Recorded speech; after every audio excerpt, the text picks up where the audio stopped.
Hey Virgo, so let's just jump right into the reading. I'm using, oh gosh, ah, okay, we have the wish card out twice here. That's pretty amazing. And the Queen of Wands. Okay, so I'm going to, so underneath the deck, we have these three cards under the deck. We have the Six of Swords, the Six of Wands, and the Queen of Wands. So the of Swords, is all about thoughtfully removing yourself from an unhealthy situation. You can see that there's sort of rougher waters and calmer waters, and it's usually like something that has been emotionally and mentally probably abusive or taxing or just unhealthy, and you've thoughtfully made the decision to remove yourself from the situation. But you're up in this boat, you're staying above the emotions and not getting sucked in and just saying, this is what I need to do for myself to be healthy and to take care of myself. So it's a really, really good card, a really good swords card. And then another underlying energy is the victory card, the Six of Wands. So this is all about homecoming, public recognition, accolades. I believe this came up in Sagittarius's May video. So it's almost like, and then we have the Queen. So she's a very confident, passionate queen that stays focused and doesn't let people influence her from what she's passionate about and what she's driven about. She stays very focused and is a sort of unwavering in her, oh, look at the cat, cute, unwavering in her desire and to manifest what she wants. And so I think it's her energy that's that's giving you the confidence for us to move away from a situation that isn't healthy. And perhaps in some ways by setting boundaries, whether it's setting boundaries or just physically removing ourselves or sort of laying down the law, or however it is that this Six of Swords is being manifested. I mean, it could be traveling, it could be actually moving. I think, in some way, whether it's just your friends or something, or it's in your company, like someone's going to make a point of saying, I recognize that was really difficult for you to do, or you handled that really well, or I hope you feel good about yourself because I know that took a lot of courage, and I'm proud of you, or you did a good job, or in some way you're going to be recognized for something this month. Staying true to yourself, something of that nature. So let's walk through the cards here. We do have, let's see, 4 major arcana on the table, and two wish cards.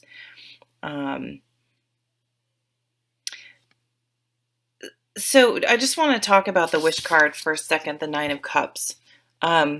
So this card is, obviously I'm like trying to,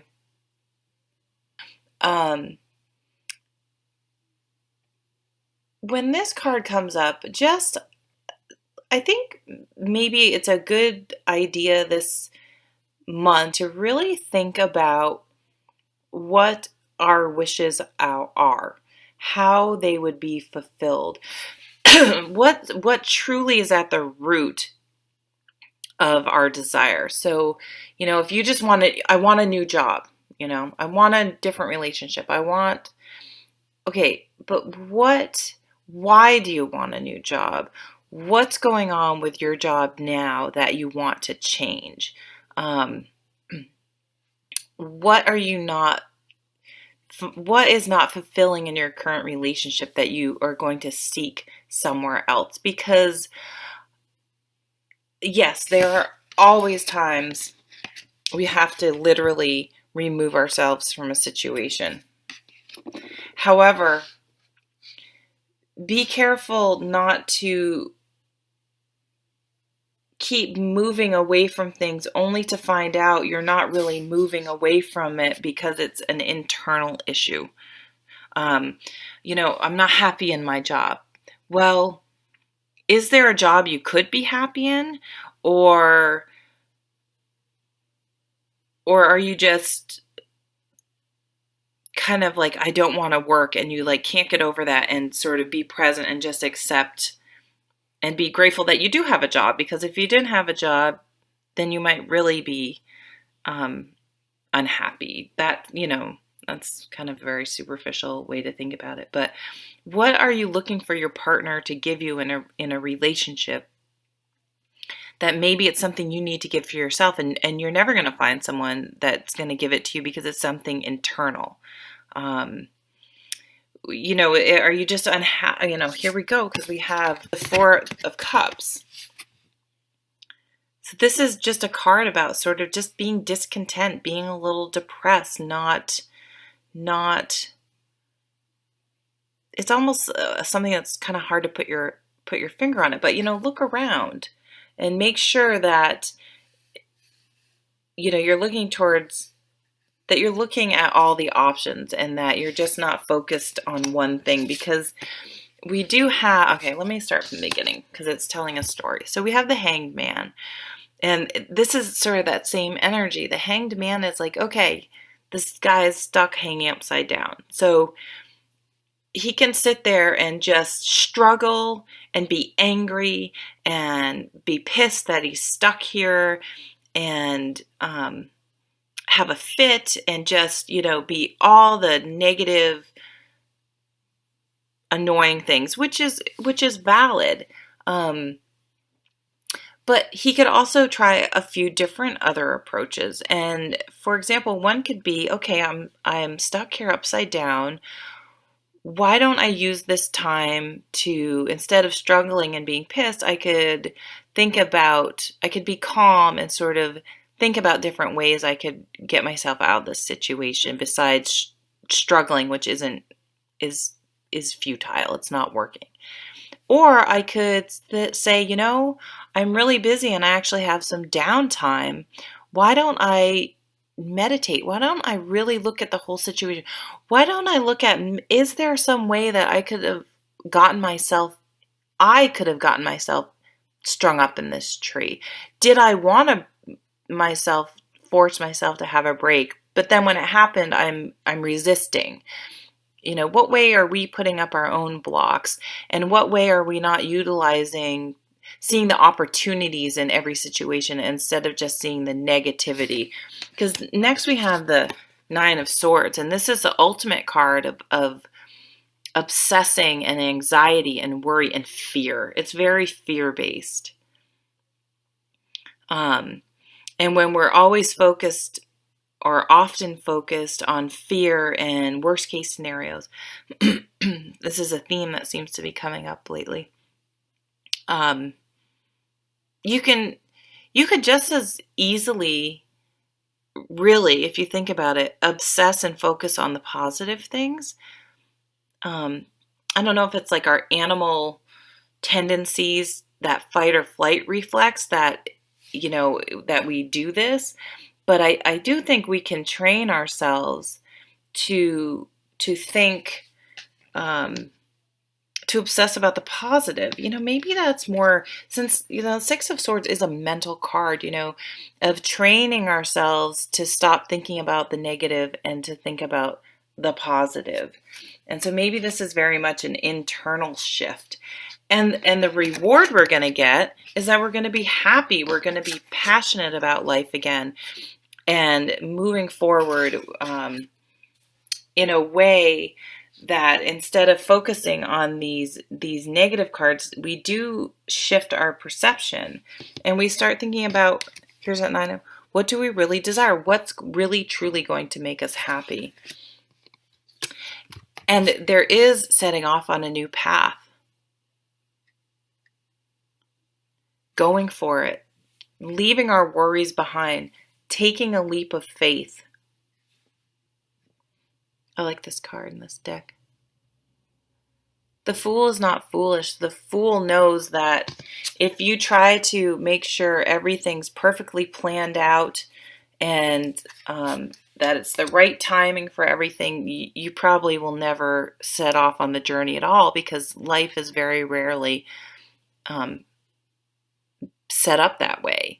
I mean, there are lots of times you just have to take a chance, and take a chance on yourself. And boy, the sun's going to come out. It's like freeing yourself of those fears and those self-limiting beliefs, and that focusing on the negative. And, you know, some people I think feel like they have to be like, oh, it's not going to work out. Or if it's, you know, oh, I knew that was going to happen. See, like somehow if they've been negative from the get-go and something doesn't work out, like, I don't know if they're afraid of feeling like a fool. Oh, here we go. Whoa. Spoon feed it to me. But I think the fool is the one who stays here. The fool is the one who, I'm just going to be negative and stress about everything. Then you're going to stay, then you are going to be stuck. So this is the enlightenment. This is kind of the enlightenment that happens when you are the hangman, though. The seeing things clearly, getting out there, putting yourself out there, being in the sun, feeling warm and happy. And sometimes this can be about, with the 4 of Cups here and the 9 of Cups, it may be that emotionally you've been shut off. Like maybe in relationships, you've been really shut off or trapped. Oh, trapped in a very unhappy relationship for some of you. Okay. Feeling like you're sacrificing, like this Hanged Man, and it's just lots of anxiety and worry and depression, and you wish for something new. And here, because I'm looking ahead, here we have the Knight of Cups. So this is offering a change in emotion, an opening up of emotion. And then I always forget to look this up in this deck, because sometimes the Justice and Strength card are reversed, but they're both sort of a very different interpretation. But this almost reminds me a little bit more of the Strength card because of the cat in it, the big cat. I'm going to read it as the Strength card because that just made sense to me. To me, the Strength card is about vulnerability. Putting yourself out there, even if you're afraid. Taking a chance on yourself. It's okay if it doesn't work out. But you know, if you don't take the chance and move forward, your wishes are never going to come true. So it's like you have to keep reassessing this month and saying, what's my bottom line? What is it? Is it to be, to have peace and joy and happiness? Is it, you know, what is your wish? What truly is the bottom line is your wish?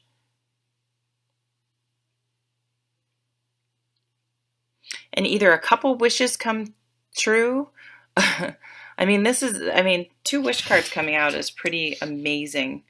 But it is going to take sort of a leap of faith, an actual change internally and externally, I believe. But then, I mean, you have the wish card, 2 wish cards and a victory card. So big month for you guys to really, I mean, you don't sacrifice 9 of Swords, 4 of Cups. I mean, ick. Those are horrible. You don't, you don't want to, that's not where you want to live. If you've been living in those cards, I mean, that's not living.